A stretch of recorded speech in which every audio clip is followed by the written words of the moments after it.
Janine, pinapangarap na maging kagaya ang kanyang mamita, Pilita Corrales.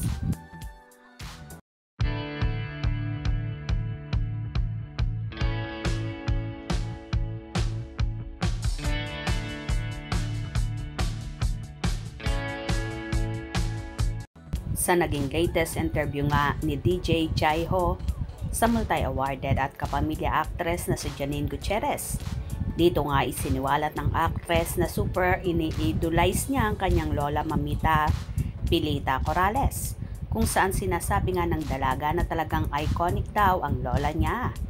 Natanong kasi ni DJ Jaiho kay Janine, talent and beauty like Pilita.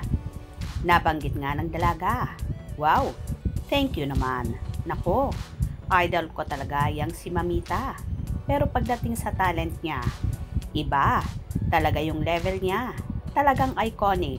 At timeless si Mamita. So idol ko talaga siya." Maraming bagay ang hinahangaan ng actress sa kanyang Mamita, lalo na sa pagkanta, na gustong gusto rin ni Janine. Kaso hindi lang ganon kabuo at ka-confident si Janine sa pagkanta. Pero in fairness maganda rin naman ang boses at carry ng dalaga ang pag-awit. Wow! Thank you naman. Ako, idol ko talaga yan si Mamita, pero pagdating sa talent niya, iba talaga yung level niya. Talagang iconic at timeless si Mamita. So, idol ko talaga siya.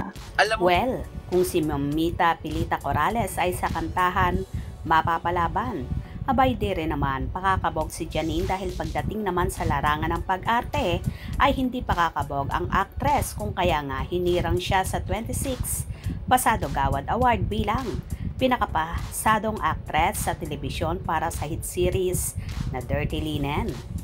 Dito naman hindi rin magpapalamon at magpapahuli ang actress na kahit pasabihing pamilya siya ng may dugong royal blood o mga artista sa pamilya nila, ay gumagawa naman siya ng sariling pangalan sa pamamagitan ng husay at galing niya sa pag-arte. At hindi lang yan marami na rin nakuhang award si Janine at nominasyon sa iba't ibang kategorya na hindi na rin mabilang sa mga daliri.